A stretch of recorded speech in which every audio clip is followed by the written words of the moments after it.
Hmm. Hello, beautiful people.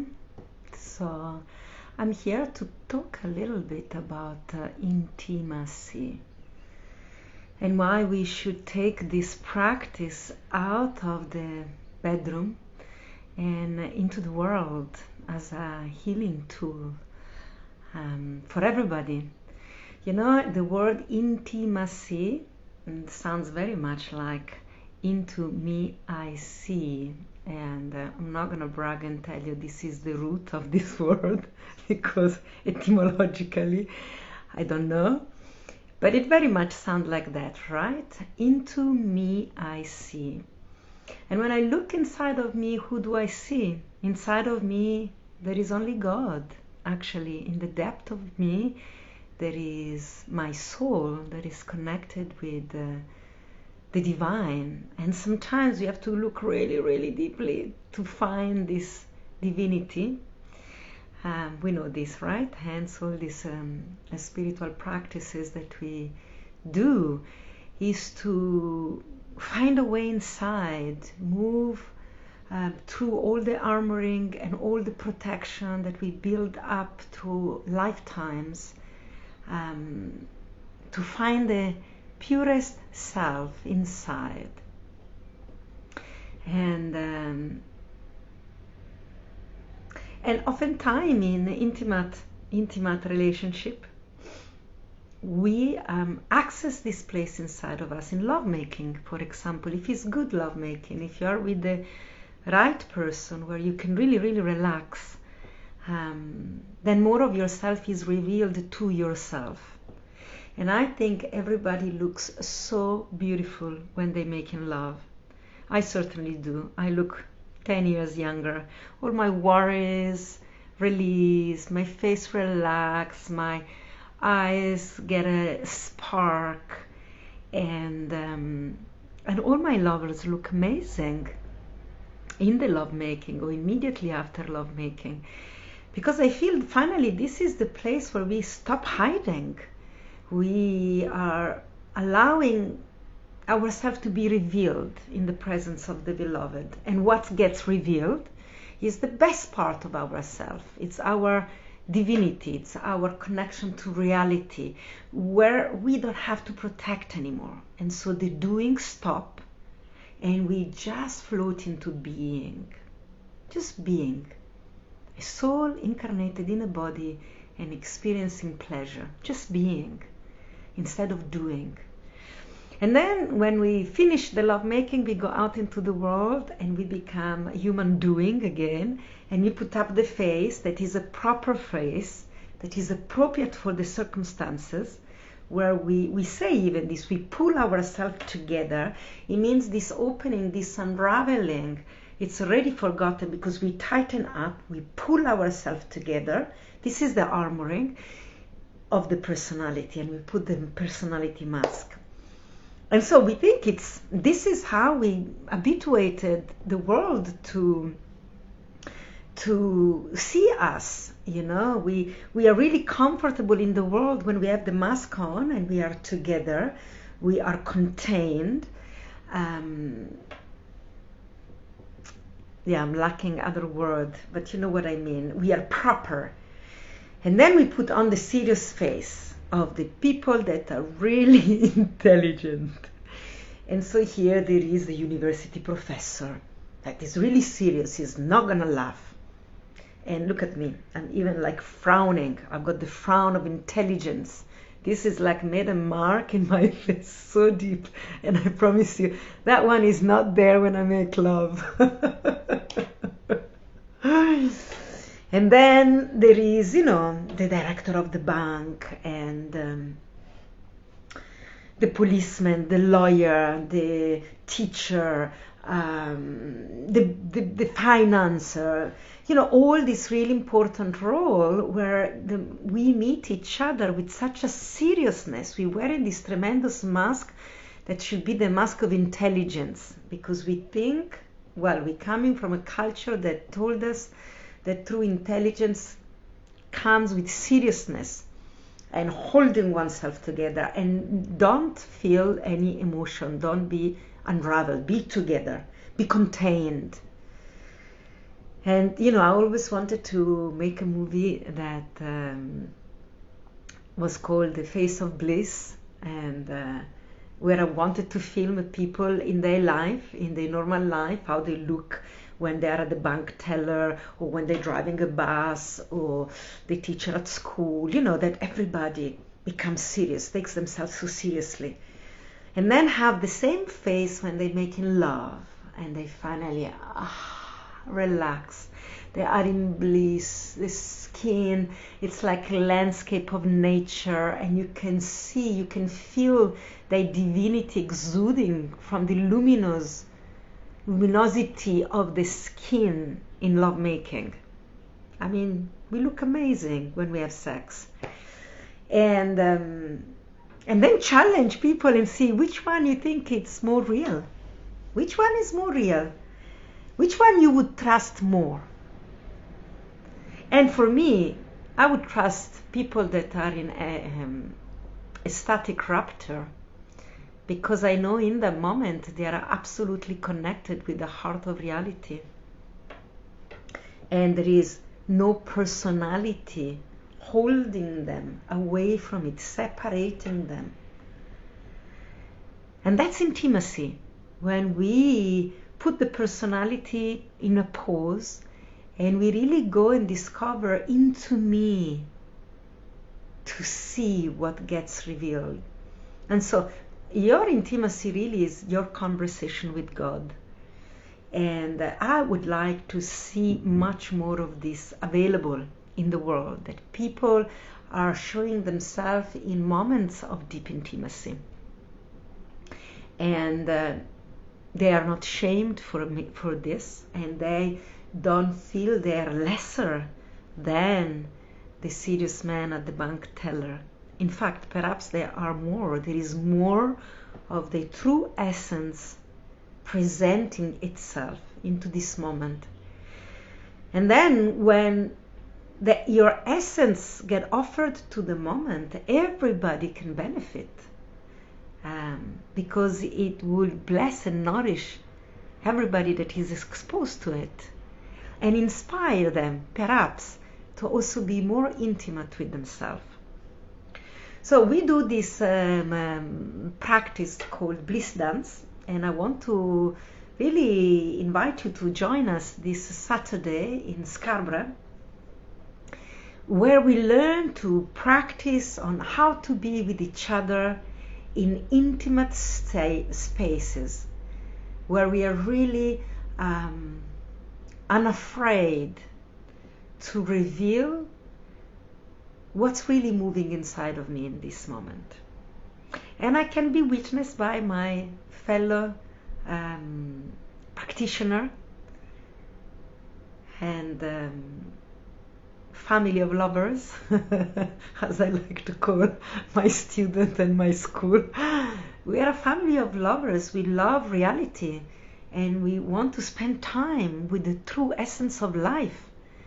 And so this Saturday we're really gonna enter into this laboratory of love. It's a laboratory because I don't know what will come out of it, and it's a place where we can all finally let go of the personality and rest into the true movement of the self. And it's not a dance class. It's called Bliss Dance, but it's not really a dance class, and it's not really conscious dance neither. First of all, I'm not going to teach you steps for dancing, and also I'm not going to let you dance in your own way. Sometimes I find in the group of conscious dance, I get lost into my habit of being myself, and there the personality come in again, and there my subtle armoring reveal themselves again, because that's my default. And so in Bliss Dance, because we are asked to engage with each other in particular way, of course everything is only an invitation, and you can say no to anything that you don't feel ready for, and you sit on the side and you look. There is this amazing thing that even by looking at your fellow practitioner revealing themselves, some of you will also be revealed and tenderized, because we are all the same, really, and we all struggling with the same issue. We all want to be seen, and then we are terrified to be seen. This is the main theme I always come across in Bliss Dance, and I come across in my own life too. This tremendous desire that we all have to be seen. Still, you know, when we were little one, Mommy, Daddy, look at me, look at me. We want to be seen while we're moving with pleasure into life. But often we didn't have this experience to be received when we were young. And so now there is this polarity. We want to be seen, and we are terrified to be seen. And actually, when someone allows themselves to be seen in a process, and I look at them, I also transform. This is the power of intimacy. When they allow themselves to really be intimate with themselves, I free myself in virtue of their liberation. And so for me, this sharing of intimacy become almost like a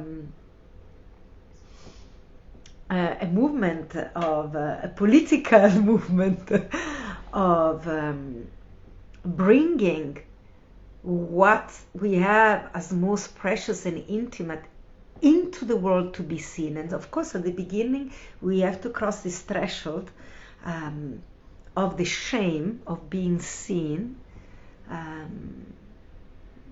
in the places that are so private, where I really dwell with myself. But as we do the work, we're learning that that's actually the greatest gift you can offer. Instead of offering your intelligence and your achievement, you just unravel your heart, and that's your offering. And when you do that, you give permission to everybody around you that witness you to do the same. It's an invitation.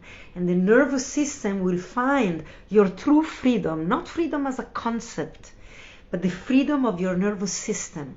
And naturally, my nervous system will come to join you, will want to join you.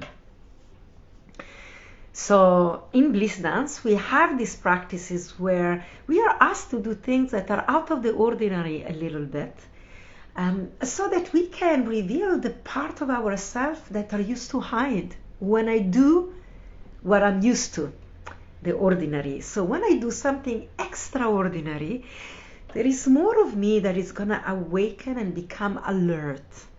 And that can be exposed. And that is the practice of intimacy. For me to learn more of myself. Not to be habituated with the persona I think I am, and I keep repeating.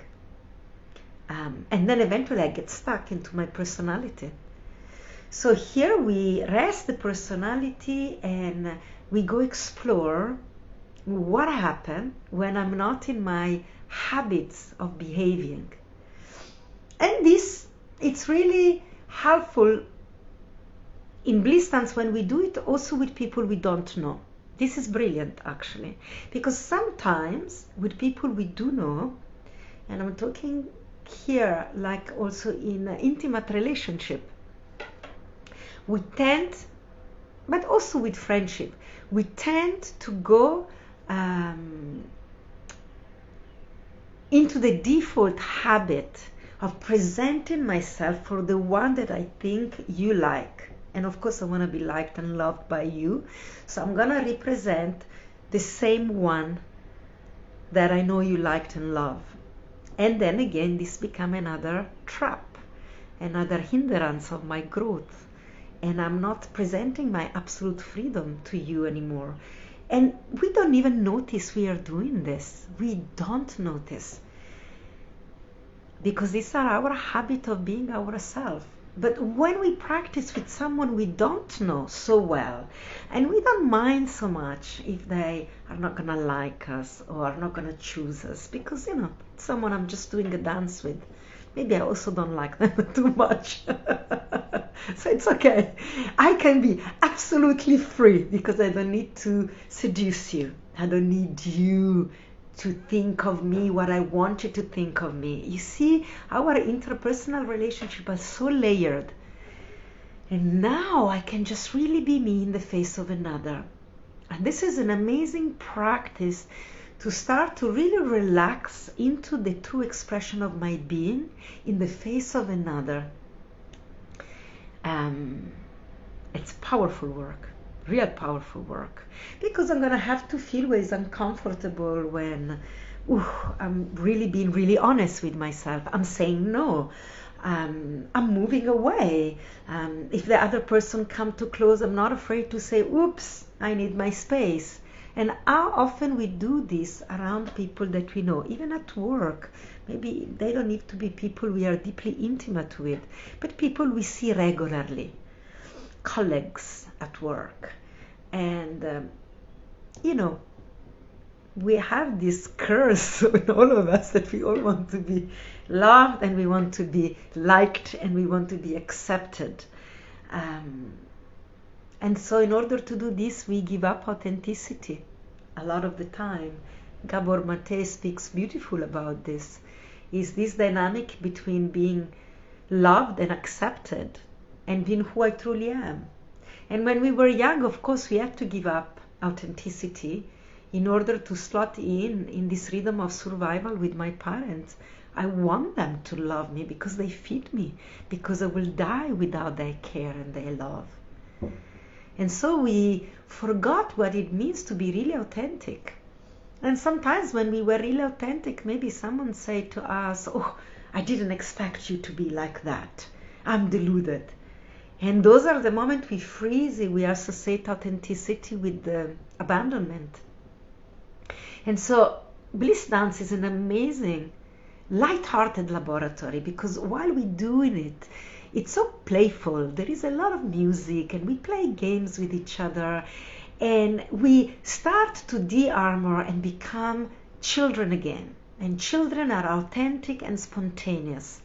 And children, when they're really young, they don't mind so much what the other are thinking of them.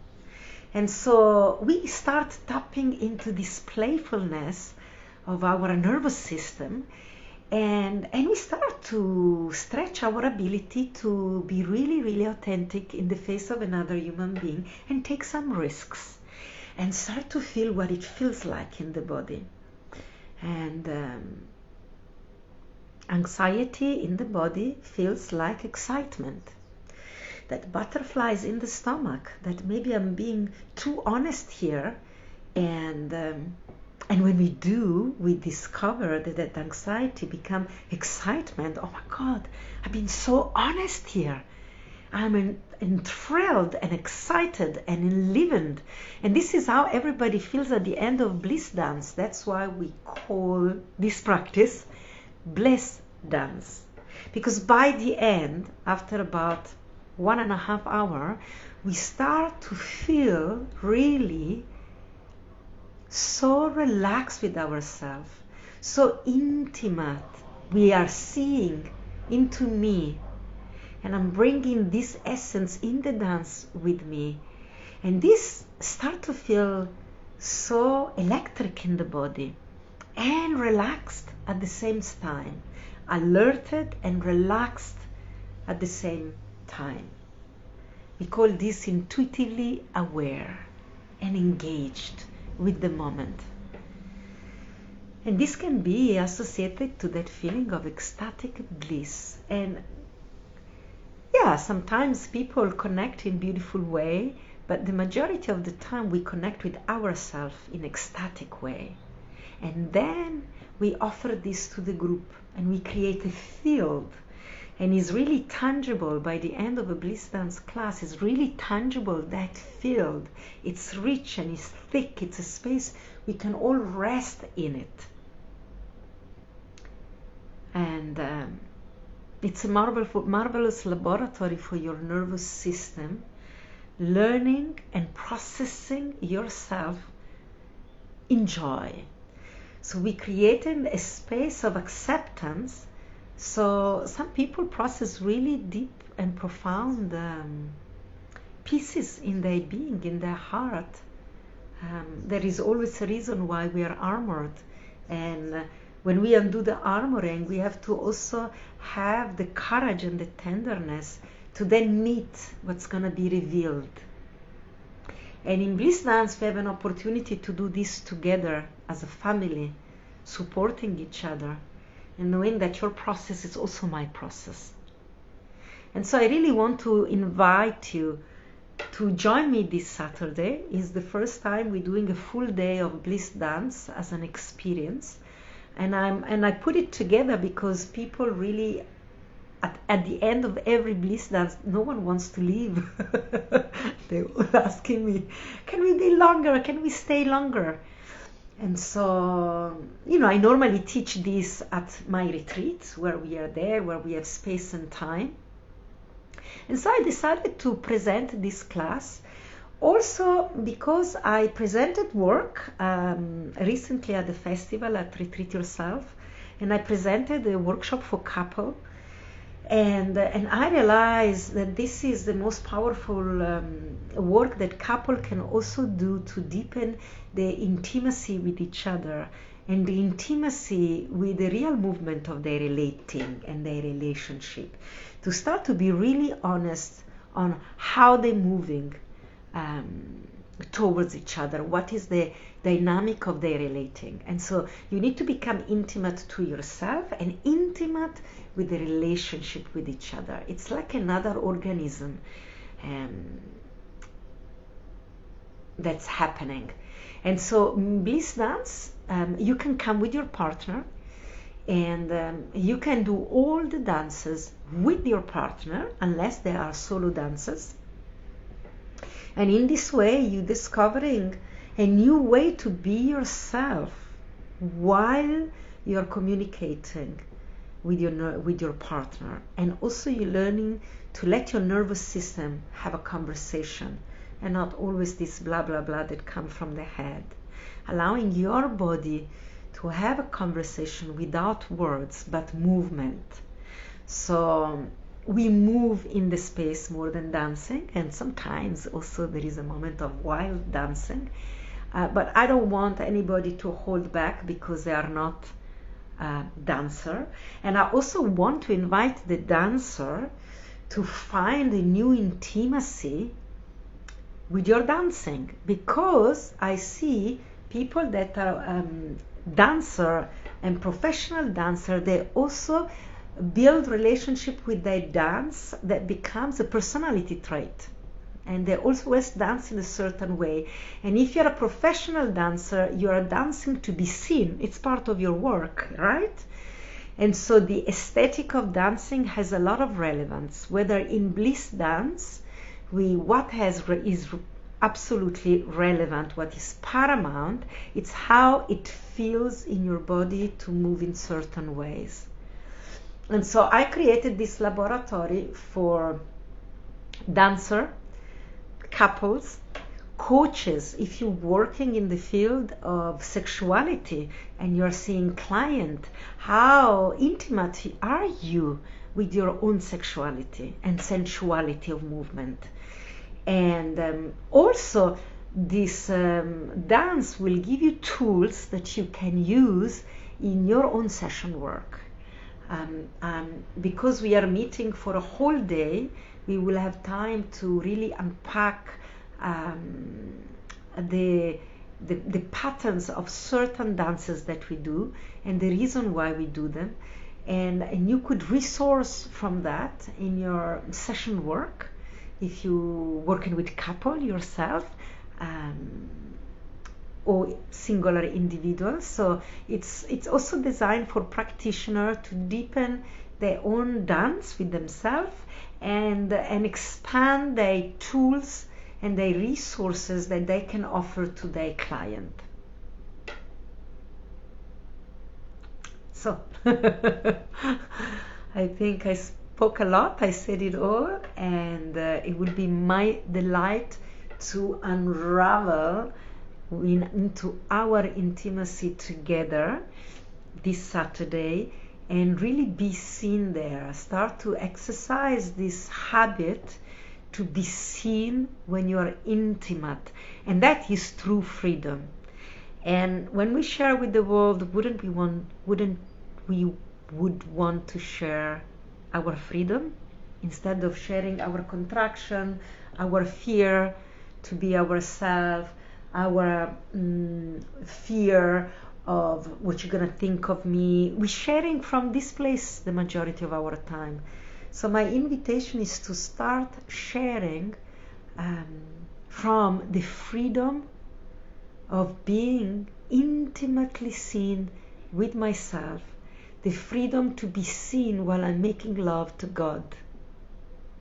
That's what I would really like to share with the world.